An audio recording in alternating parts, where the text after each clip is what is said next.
this level of power. Only the super states, and that may be by design. Perhaps that's why they're super states. But when we look at sort of complex advanced democracies that are more peaceful, they tend to have a more multilateral system that has more people involved in smaller portfolios. And a lot of this derives from just the size of the government. Like you said, the president is responsible for basically everything in the executive branch, and the executive branch is basically every agency that actually doesn't work. And so, how do you smaller ministries, and things like that have different levels of responsibility, having a smaller government overall?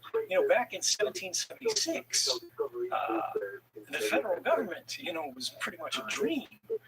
We weren't even interested in having standing armies. The idea of an army that existed from year to year was a terrifying, forbidding thing.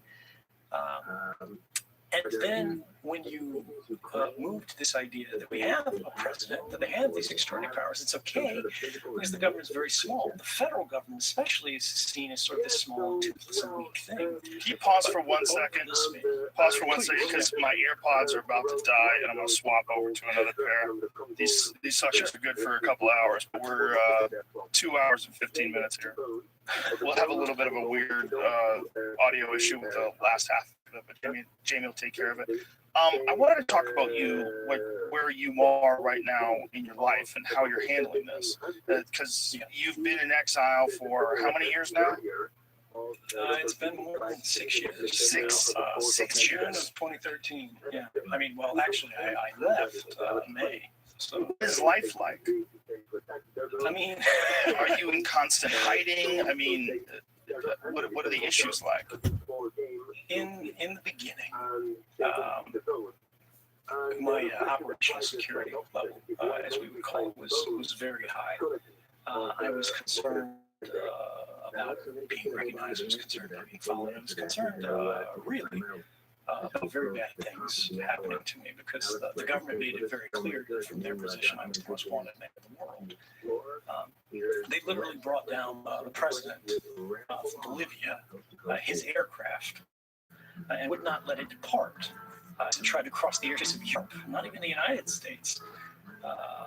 They wouldn't let it leave until they confirmed I was not on board. So yeah, that made me a little bit nervous, but you can't live like that forever. And although I was as careful as I could be, I still lived pretty happily because I was an indoor cat to begin with, right? I've always been a technologist. I've always been pretty nerdy.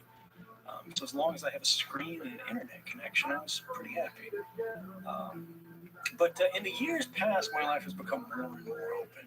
Now I speak openly, I live openly, I go out, I ride the metro, I go to restaurants, I go, How often are you recognized? So this is a funny thing, is I'm almost never recognized. One of those things is I don't give Russian interviews because I don't want my face all over the news. Which is nice because it just allows people to sort of forget about my face, and I can go about my life. But it's one of the weird things that I'm recognized a couple times a year, even when I'm not wearing my glasses, in a museum or a grocery store or something like that, or out on the street, just by somebody who I swear, like, these people are you might have read a story about them, like super recognizers, people who just have a great memory for faces. Yeah. Because I can be like wearing a hood and like a jacket, can have a scarf around my face like the winter, and like you can barely see my face, and they'll come up to me and they're like, "Are you Snowden?" And I'm like, "Whoa." What do you say? That's pretty impressive. I'd say, yeah. It's nice to meet you. I've never had a negative interaction from being recognized. But for me, because I'm a privacy advocate, like I would much rather go unrecognized. Like I don't want to be a celebrity.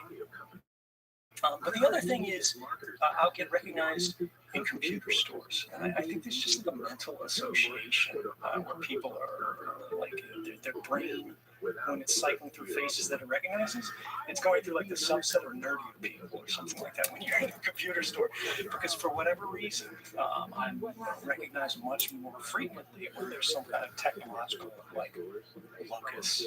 Mm. So you're living freely. You had to learn Russian? Did you learn it? Yeah, I mean, my Russian is still pretty crappy, to my great shame, because all of my life, all of my work is primarily in English. Right? Now, you've talked about returning home if you could get a fair trial. Is that a feasible thing? A fair trial for someone like you? Is that such a is that even possible? It's a good question. I mean, look, if we're being frank, I think all of your audience know the chance of me getting a fair shake in the Eastern District of Virginia, a couple miles from the headquarters of the CIA, is probably pretty slim, because that's where they draw the jury pool from. Right?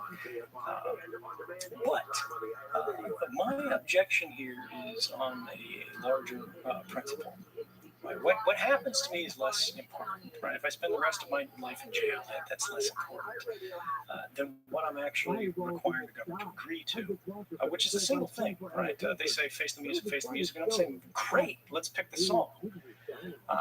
The thing is, the law that I've been charged under, the one that all these whistleblowers have been charged under, Thomas Drake, Daniel Ellsberg, Chelsea Manning, Daniel Hale, the drone whistleblower, who is in prison right now going through a trial that is precisely similar to what I would be facing. His lawyer is asking the court, or telling the court, that we want to tell the jury why he did what he did. That the government is violating laws, the government is violating human rights, that these programs are immoral, that they're unethical. This is what motivated this guy to do it. And the jury should be able to hear why he did what he did, and the jury should be able to decide whether that was right or wrong. And the government has responded, to this whistleblower argument, basically, saying, we demand the court forbid this guy from breathing the word whistleblower in court. He cannot talk about what motivated him. He cannot talk about what was revealed, why it was revealed, what the impacts and effects were. He can't talk about whether the public benefited from it or was harmed by it, because it doesn't matter. Now, this might surprise a lot of people, because to a lot of us, we think that's what a jury trial is. We think that's what a fair trial is. But the Espionage Act that the government uses against whistleblowers, meaning broadly here the sources of journalism, is fairly unique in the legal system in that it is what's called a strict liability crime. A strict liability crime is what the government considers to be basically a crime worse than murder. Because if you murdered somebody, like if you just, beat Jamie with the microphone stand right now, you would be able to go to the court and say it was self-defense, right? You felt threatened, you were in danger for your life, even if you weren't, right? Even if you obviously weren't, even if you were on tape, you could still argue that, and the jury could go, you're full of crap, right? And they could convict you. But if you were, in fact, acting in self-defense, if the jury did, in fact, believe you, they could take that into consideration in establishing their verdict, right? Strict liability crimes forbid that. The jury is not allowed to consider why you committed a crime. They're only allowed to consider if you committed a crime. They are not allowed to consider if the murder was justified. They're only allowed to consider if the murder took place. And the funny thing in this case is that the murder that we're talking about is telling the truth. The Espionage Act, in every case, is a law the government exclusively uses against people who told the truth, right? Like that's what it's about in the context of journalism. They don't bring the Espionage Act against people who lied, then they would use fraud or some other statute. They say that the government is arguing in the context of whistleblowing that telling a important truth to the American people by way of a journalist is a crime worse than murder. And I believe, and I think most Americans would agree, this is fundamentally, indefensibly wrong. And so my whole argument with the United States government since the very beginning was been, I'll be back for jury trial tomorrow, but you have to agree to permit whistleblowers a public interest defense. It doesn't matter whether they are a whistleblower or not. It's just they argue. It's the jury that decides whether they are a whistleblower or not. They have to be able to consider the motivations of why someone did what they did. The government says we refuse to allow that because that puts the government on trial, and we don't trust the jury to consider these questions. Wow. So you have had these conversations then. So this has been discussed. Oh yeah, no, this is from the Obama administration. Now, there's been no contact since the Trump administration, because the government basically, when they got to this point, they went, we have no good argument against this, and we will never permit this to happen. And again, I just want to make clear, this is not speculation, this is not rethinking. This is actively happening in the case story just in the papers like 2 or 3 weeks ago. Saying the government's forbidding this guy from making. They're not actively pursuing you. It seems that if you're able to move around freely, they haven't. I mean, it's one of these things where, whether they know where I am, whether they don't know where I am, where I put my head on the pillow, it doesn't matter so much. I'm in Russia, right? And we should lean into that because I think people, they hear Russia, particularly in the context of today's news, and you see like what people are saying about Tulsi Gabbard and things like that. Any kind of association, anytime your name appears in the same sentence, paragraph, same story as the word Russia, it's considered a negative thing now. And don't get me wrong, I've been a long time critic of the Russian government.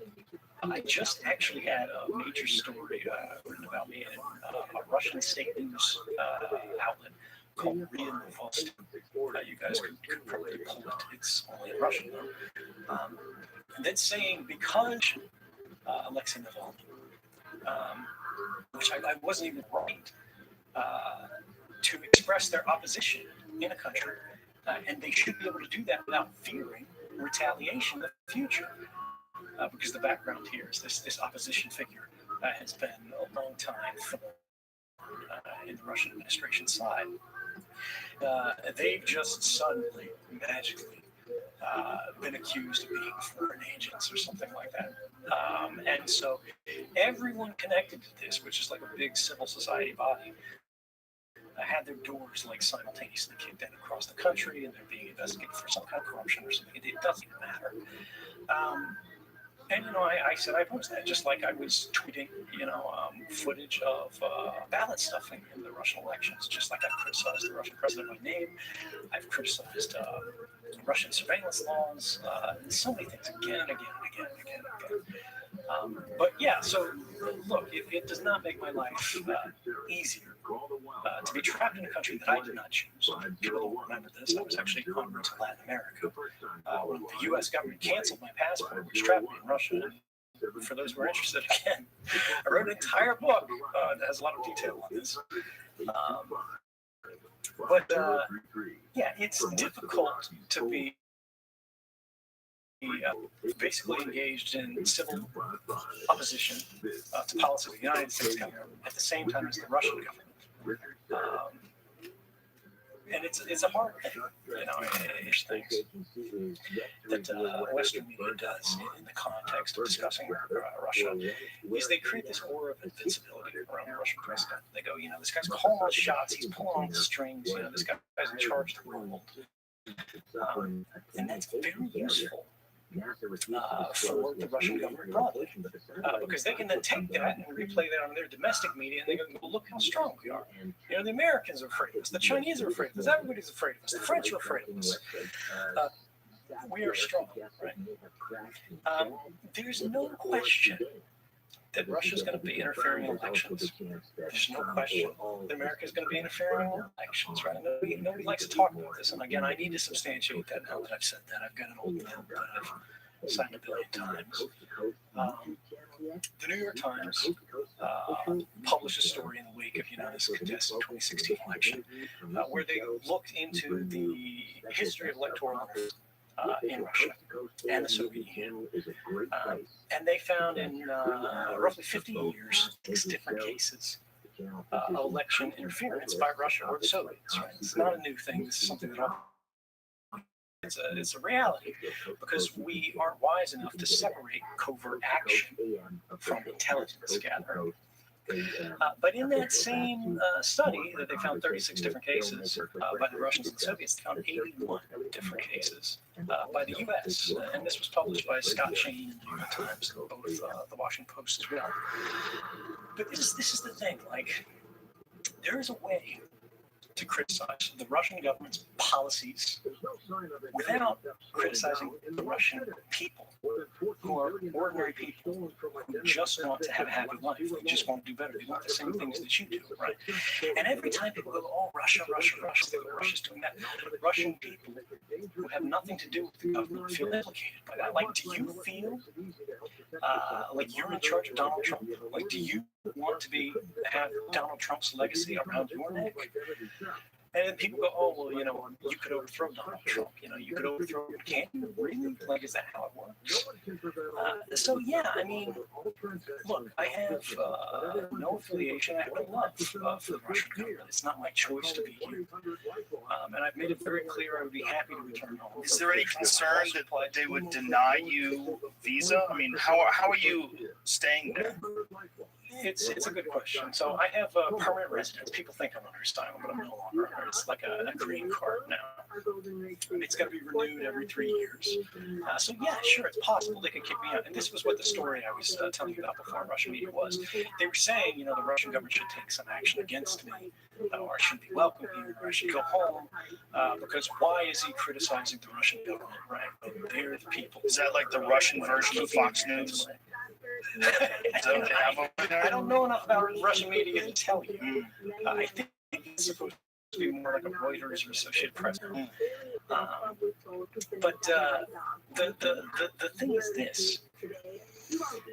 What's the alternative? Right? Yes, the Russian government could screw me, but they could screw me even if I didn't say anything.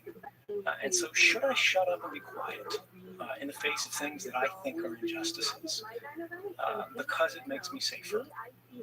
Well, a lot of pragmatic people say, yeah. They say you've done enough. They say you've done your part. You know, they say whatever. Be safe, live long, be happy. But I didn't come forward to be safe. If I wanted to be safe, I'd still be sitting in Hawaii, making a hell of a lot of money to spy on all of you, right?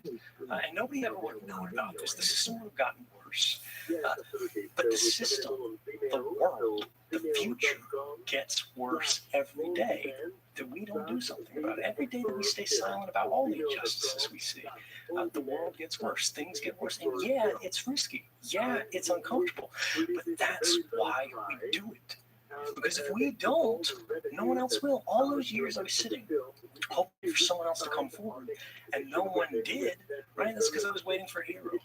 No heroes, right? There's only heroic decisions. You are never further than one decision away from making a difference. It doesn't matter whether it's a big difference. It doesn't matter if it was a small difference, because you don't have to save the world by yourself. In fact, you can't. All you have to do is lay down one brick. All you have to do is make things a little bit better in a small way so that other people can lay their brick on top of that or beside it. And together, step by step, day by day, year by year, we build the foundation of something better. But yeah, it's not going to be safe, but it doesn't matter because individually, it's not, me, whoever you are, it's the Iron Man. I don't care if you're the biggest doomsday prepper with cans full of beans. If the world ends, it's going to affect you. We make things better. We become safe together, right? Collectively, that is our strength. That is the power of civilization. That is the power that shapes the future. Because even if you make life great for you, you're going to die someday. You're going to be forgotten someday. Your cans of beans are going to rot someday. You can make things safer. You can be more careful, right? You can be more clever, and there's nothing wrong with that. But at the end of the day, you have to recognize if you're trying to eliminate all risks from your life, what you're actually doing is eliminating all possibility from your life. You're trying to collapse the universe of outcomes such that what you've lost is freedom. You've lost the ability to act because you're afraid. That's a And that's beautiful way what to got us put into it. this mess. That's a beautiful way to put it. Are you aware at all of the current state of surveillance and what, if anything, has changed since your revelations? Yeah, as I was in 2013, is now it's mobile first everything. Mobile was still a big deal, right? And the intelligence community was very much grappling to get its hands around it and to deal with it. But now people are much less likely to use a laptop than use a desktop than use, God, a wired phone than they are to use a smartphone. And both Apple and Android devices, unfortunately, are not especially good in protecting your privacy right now. You got a smartphone, right? You might be listening to this on a train somewhere, right? The phone is turned off, or at least the screen is turned off. It's sitting there. It's powered on.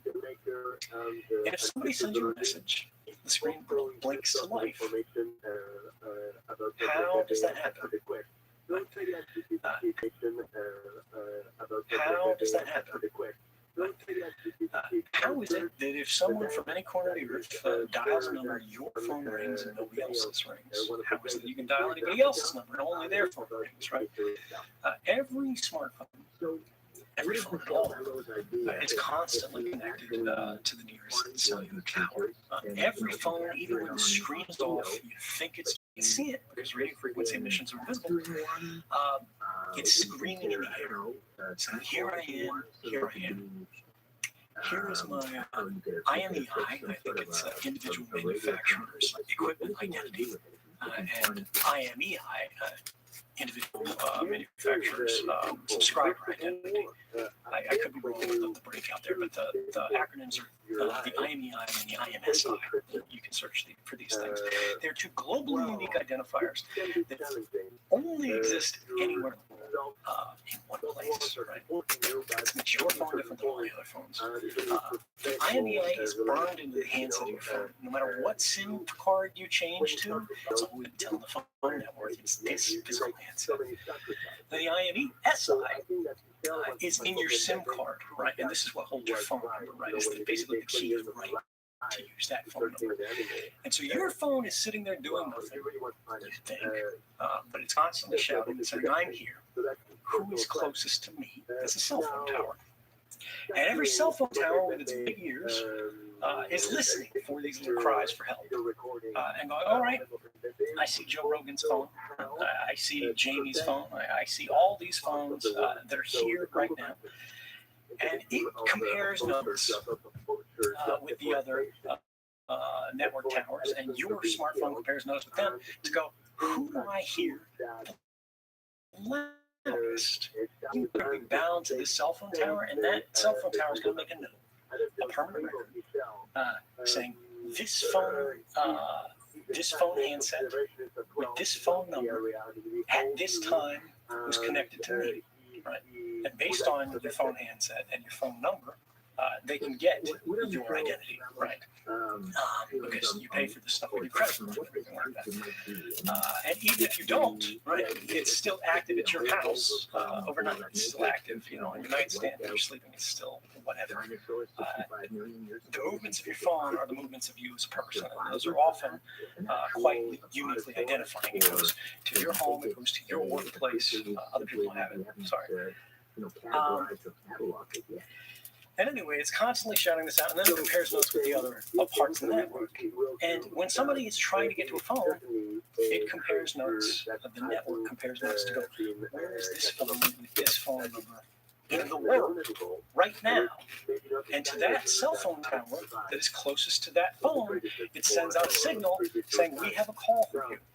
Make your phone start ringing so your owner can answer it, and then it connects it across this whole path. But what this means is that whenever you're carrying a phone, whenever the phone is turned on, there's a record of your presence at that place. It is being made and created by companies. It does not need to be kept forever. In fact, there's no good argument for it to be kept forever, but these companies see that as valuable information, right? This is the whole big data problem that we're running into. And all this information that used to be ephemeral, right? Where were you when you were 8 years old? Where were you? Where'd you go after you had a bad breakup? Who'd you spend the night with? Who'd you call after? All this information used to be ephemeral, meaning it disappeared, right? Like the morning dew, it would go on. No one was remembering. But now these things are stored. Now these things are saved. It doesn't matter whether you're doing anything wrong. It doesn't matter whether you're the most ordinary person on earth, because that's how bulk collection, which is the government's euphemism for mass surveillance, works. They simply collect it all in advance in hopes that one day it will become useful. And that was just talking about how you connect to the phone network. That's not talking about all those apps on your phone that are contacting the network even more frequently, right? How do you get a text message notification? How do you get an email notification? How is it the Facebook knows where you're at? All of these things, these analytics, they are trying to keep track through location services on your phone, through GPS, through even just what wireless access points you're connected to, because there's a global, constantly updated map. There's actually many of them of wireless access points in the world, because just like we talked about, every phone has a unique identifier that's globally unique. Every wireless access point in the world, right? Your cable modem at home, whether it's in your laptop, every device that has a radio modem has a globally unique identifier in it. And this is standard term, you can look it up. And these things can be mapped when they're broadcasting in the air, because again, like your phone says to the cell phone tower, I have this identifier. The cell phone tower responds and says, I have this identifier. And anybody who's listening, they can write these things down. And all those Google Street View cards that go back and forth, right? They're keeping notes on whose Wi-Fi is active on this block, right? And then they build it into a giant map. So even if you have GPS turned off, right? As long as you connect to the Wi-Fi, those apps can go, well, I'm connected to Joe's Wi-Fi, but I can also see his neighbor's Wi-Fi here, and the other one in this apartment over here, and the other one in the apartment here. And you should only be able to hear those 4 globally unique Wi-Fi access points from these points in physical space, right? The intersection in between the spreads, the domes of all those wireless access points is a proxy for location. And it just goes on and on and on. We could talk about this for 4 more hours. We don't have that kind of time. Can I ask you this? Is there a way to mitigate any of this personally? I mean, shutting your phone off doesn't even work, right? Well, so it does in a way. It's yes and no. The thing with shutting your phone off that is a risk is, how do you know your phone's actually turned off? It used to be when I was in Geneva, for example, working for the CIA. We would all carry like drug dealer phones. The old smartphones, old dumb phones, they're not smartphones. And the reason why was just because they had removable bags where you could take the battery out, right? And the one beautiful thing about technology is if there's no electricity in it, right? If there's no go juice available to it, if there's no battery connected to it, it's not sending anything, because you have to get power from somewhere. You have to have power in order to work. But now your phones are all sealed, right? You can't take the batteries out. So there are potential ways that you can hack a phone where it appears to be off, but it's not actually off. It's just pretending to be off, whereas in fact it's still listening in and doing all this stuff. But for the average person, that doesn't apply. You guys, they've been chasing me all over the place. I don't worry about that stuff, right? And it's because if they're applying that level of effort to me, they'll probably get the same information through other routes. I am as careful as I can, and I use things like Faraday cages. I turn devices off. But if they're actually manipulating the way devices display, it's just too great of a level of effort, even for someone like me, to keep that up on a constant basis. Also, if they get me, I only trust phones so much. So there's only so much they can derive from the compromise. And this is how operational security works. You think about what are the realistic threats that you're facing, that you're trying to mitigate. And the mitigation that you're trying to do is what would be the loss, what would be the damage done to you if this stuff was exploited. Much more realistic than worrying about these things that I call food hacks, right, which are like next level stuff. And actually, just a shout out for those of your readers who are interested in this stuff. I wrote a paper on this specific problem. How do you know when a phone is actually off? How do you know when it's actually not spying on you? With a brilliant guy named Andrew Luddy. He's an MIT PhD, and I think I like him. Called the Introspection Engine. It was published in the Journal of Open Engineering. You can find it online.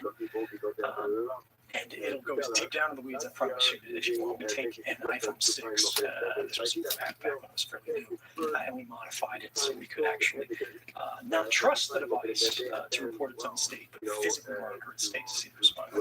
But for average people, right, this academic, that's not your primary threat. Your primary threats are these bulk collection programs. Your primary threat is the fact that your phone is constantly squawking to these cell phone towers to do all these things, because we leave our phones in a state that is constantly on. You're constantly connected, right? Airplane mode doesn't even turn off Wi-Fi really anymore. It just turns off the cellular modem. But the whole idea is we need to identify the problem. And the central problem with smartphone use today is you have no idea what the hell it's doing at any given time. Like, the phone has the screen off. You don't know what it's connected to. You don't know how frequently it's doing it. Apple and iOS, unfortunately, makes it impossible to see what kind of network connections are constantly made on the device. It's an intermediate. Going, I don't want Facebook to be able to talk right now. You know, I don't want Google to be able to talk right now. I just want my son with it, so I don't want that to be able to talk anymore. And we need to be able to make these intelligent decisions on not just an app-by-app basis, but a connection-by-connection basis, right? You want, let's say you use Facebook because, you know, for whatever judgment we have, a lot of people might do it. You want it to be able to connect to Facebook's content servers. You want to be able to message a friend. You want to be able to download a photograph or whatever, but you don't want it to be able to talk to an ad server. You don't want it to talk to an analytics server that's monitoring your behavior, right? You don't want it to talk to all these third-party things, because Facebook crams their garbage into almost every app that you download, and you don't even know it's happening because you can't see it. Right, and this is the problem with the data collection used today, is there is an industry that is built on keeping this invisible. And what we need to do is we need to make the activities of our devices, whether it's a phone, whether it's a computer, whatever, more visible and understandable to the person, and then give them control over it. So, like, if you could see your phone now, and the very center of it is a icon that your, you know, handset or a picture of your face, whatever, and then you see all these little spokes coming off of it. It's every app that your phone is talking to right now, or every app that is active on your phone right now, and all the hosts that it's connecting to. And you can see right now, once every 3 seconds, and you can just poke that app, and then boom, it's not talking to Facebook anymore. Facebook's not allowed. Facebook's speaking privileges have been revoked, right? You would do that. We would all do that. If there was a button on your phone that said, do what I want, but not spy on me, you would press that button, right? That button does not exist right now. And both Google and Apple, unfortunately, Apple's a lot better at this than Google. But neither of them allow that button to exist. In fact, they actively interfere with it because they say it's a security risk. And from a particular perspective, they actually aren't wrong there. But it's not enough to go, you know, we have to lock that capability off from people because we don't trust they would make the right decisions. We think it's too complicated for people to do this. We think there's too many connections being made. Well, that is actually a confession of the problem right there. If you think people can't understand it, if you think there are too many communications happening, if you think there's too much complexity in there, it needs to be simplified. Just like the president can't control everything like that, if you have to be the president of the phone and the phone is as complex as the United States government, we have a problem, guys. This should be a much more simple process. It should be obvious. And the fact that it's not, and the fact that we read story after story, year after year, saying all your data has been breached here, this company's spying on you here, this company's manipulating your purchases or your search results, or they're hiding these things from your timeline, or they're influencing you or manipulating you in all of these different ways. That happens as a result of a single problem. And that problem is an inequality of available information. They can see everything about you. They can see everything about what your device is doing, and they can do whatever they want with your device. You, on the other hand, own the device. Well, rather, you paid for the device. But increasingly, these corporations own it. Increasingly, these governments own it. And increasingly, we are living in a world where we do all the work, right? We pay all, we're living in a world where we do all the work, right? We pay all the taxes. We pay all the costs, but we own less. Came this thing that's insanely valuable to Google and Facebook and all these social media platforms. Before we understood what we were giving up, they were making billions of dollars. And then once that money is being earned and once everyone's accustomed to the situation, it's very difficult to pull the reins back. It's very difficult to turn that horse around. Precisely because the money then becomes power. Right. The information then becomes influence. That also seems to be the same sort of situation that would happen with these mass surveillance states. Once they have the access, it's going to be incredibly difficult for them to relinquish that. Right, yeah, no, you're exactly correct. And this is the subject of the book. I mean, this is the permanent record. This is where it came from. This is how it came to exist.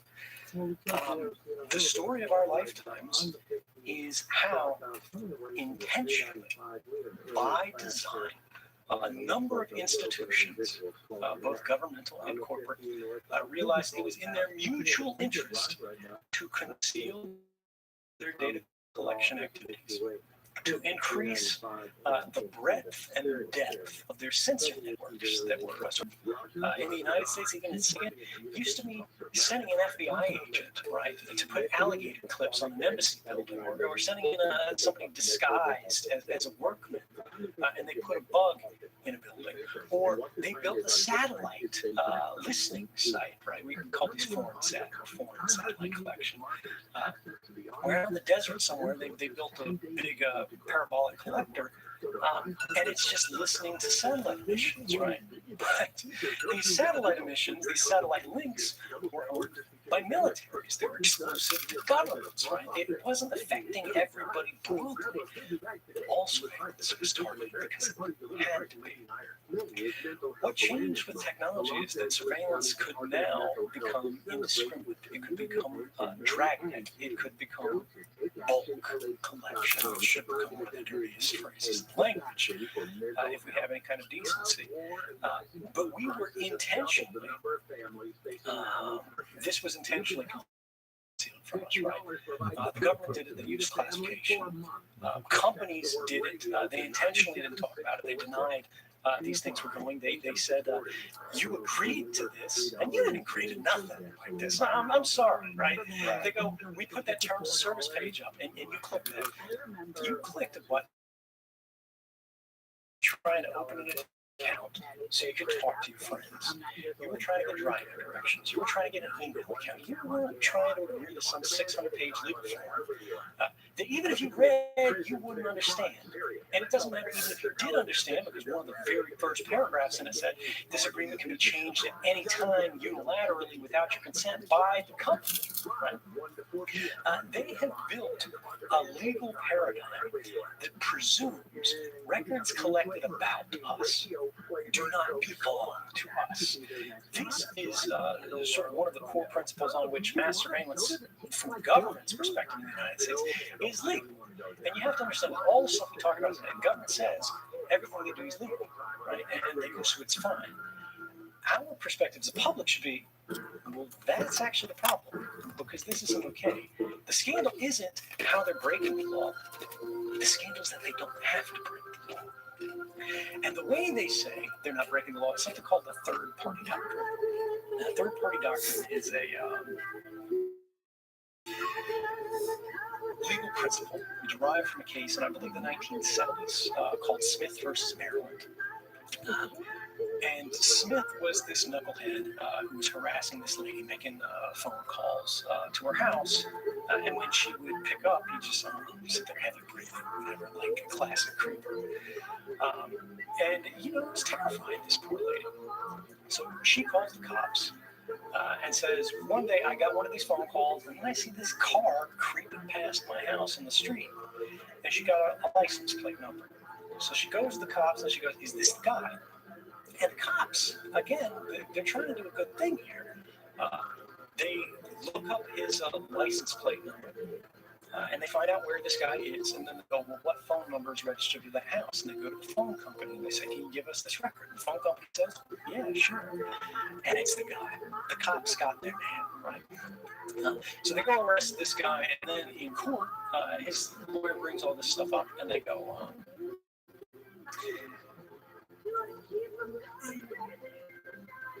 you did this without a warrant. That was the problem. Was they went to the phone company, they got the records without a warrant. They just asked for it. They subpoenaed it, right? Some lower standard of legal review. And the company gave it to him and got the guy and marched him out of jail. And they could have got a warrant, right? But it was just going to get him off to jail. And so they made a mistake, but the government doesn't want to let it go. They fight on this. And they go, it wasn't actually, they weren't his records. And so because they didn't belong to him, he didn't have a Fourth Amendment right to demand a warrant be issued for them. They were the company's records, and the company provided them voluntarily, and hence no warrant was required because you can get whatever you want without a warrant as long as it's yours. Now here's the problem. The government extrapolated a principle in a single case of a single known suspected criminal. They have real good reasons to suspect was their guy. And use that to go to a company and get records from them and establish a precedent that these records don't belong to the guy, they belong to the company. And then they said, well, if one person doesn't have a Fourth Amendment interest in records held by a company, no one does. And so the company then has absolute proprietary ownership of all of these records about all of our lives. And remember, this is back in the 1970s. You know, the internet hardly exists in these kind of contexts. Smartphones, don't exist. Modern society, modern communications don't exist. This is the very beginning of the technological era. And flash forward now 40 years. And they are still relying on this precedent about this one, pervy creeper to go, nobody has a privacy right for anything that's held by a company. And so long as they do that, companies are going to be extraordinarily powerful, and they're going to be extraordinarily abusive. And this is something that people don't get. They go, oh, well, it's data collection, right? They're exploiting data. This is data about human lives. It is data about people. These records are about you. It's not data that's being exploited. It's people that are being exploited. It's not data that's being manipulated. It's you that's being manipulated. And this is something that I think a lot of people are beginning to understand.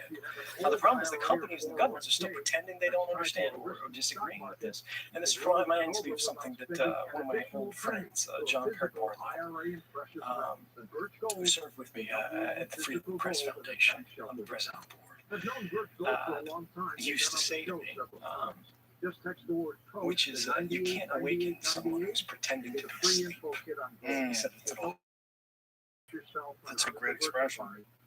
It's a good way to. I think that's a good way to end this. Ed, thank you very much for doing this. I really appreciate it. Please tell everybody the title of your book, and it's available right now. Sure. Yes, it is. It's on shelves everywhere, at least until the government finds some other way to ban it. It is called Permanent Record, and I hope you read it. I will read it, and I think what you've done is incredibly brave, and I think you're a very important part of history. I think when all is said and done, what you did and what you exposed is going to change the way we view mass surveillance, change the way we view government oversight, and change the way we view the distribution of information. I really think it's very, very important. And it was an honor to talk to you, man. Thank you. That was Joe Rogan Experience 1368, Edward Snowden. Yourself, man. Stay safe. Coming up next, Joe Rogan Experience 1470, Elon Musk. Open to possibilities. Take care. Thank you.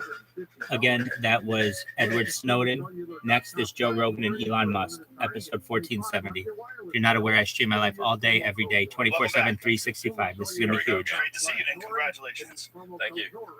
You will never forget what is going on in the world when you think about when your child was born. You will know for the rest of this child's life, you were born during a weird time. That's for sure. That is for sure. They're probably the weirdest that I can remember. Yeah. And he was born on May 4th. And that's hilarious too. Yeah. May the 4th be with him. Yeah, exactly. It has to be. Perfect. Yeah. I mean, that was the perfect day for you. And how do you say the name? Well, Placeholder? first of all, my partner is the one that actually mostly came up with the name. Congratulations to her. Yeah, she's great at name. So, I mean, it's just X, the letter X. And then the AE is pronounced Ash. Yeah. And then A12 is my A12 is my contribution. Oh, why 12? Archangel 12, the precursor to the SO71, coolest plane ever. I agree with you. I don't know. I'm not familiar with it. I know what the SO71 is. Yeah, I know what that is. So the SO71 came from the CIA program, called Archangel. It's the Archangel Project. And Archangel 12. Oh, wow. What a dope looking plane. Yeah. As a person who's very much into aerial travel, as you are. That's perfect. It's pretty great. Yeah, pretty great. So does it feel strange to have a child while this craziness is going? Does it feel like you've had children before? Is this any weirder? It's actually, I think it's better being older and having a kid. I appreciate it more. Babies are awesome. They are pretty awesome. When I didn't have any of my own, I would see other people's kids, and I didn't not like them, Sure. but I wasn't drawn to them. Sure. But now when I see little people's kids, I'm like, oh, I think of them like these little love packages. Yeah, the little love bugs. Yeah, it's just, you think of them differently when you see them come out and then grow and then eventually start talking to you. Like your whole idea what a baby is very different. Yeah. So now as you get older and get to appreciate it as a mature, fully formed adult, it must be really pretty wonderful. Yeah, wonderful. It's great. Babies are awesome. They are. That's great. I mean, also, I've spent a lot of time on AI and neural nets, and so you can sort of see the kind of brain development, which is, an AI neural net is trying to simulate what a brain does, basically. And you can sort of see the learning very quickly. See things fly. So you're talking about the neural net. You're not talking about an actual. We're talking about an actual baby. Yes, but the word neural net comes from the brain. It's like a net of neurons. So, it's like these are the,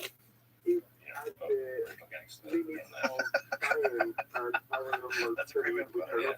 So when you're programming artificial intelligence, where you're working with artificial intelligence, are they specifically trying to mimic the developmental process of a human brain? in a lot of ways. There's some ways that are different. An analogy that's often used is like, we don't make a submarine swim like a fish, but we take the principles of hydrodynamics and apply them to a submarine. I was wondering, as a layperson, do you try to achieve the same results as a human brain, but through different methods, or do you try to copy the way a human brain achieves results? I mean, the essential elements of an AI neural net are really very, very similar to human brain neural nets. Having the multiple layers of neurons, backpropagation, all these things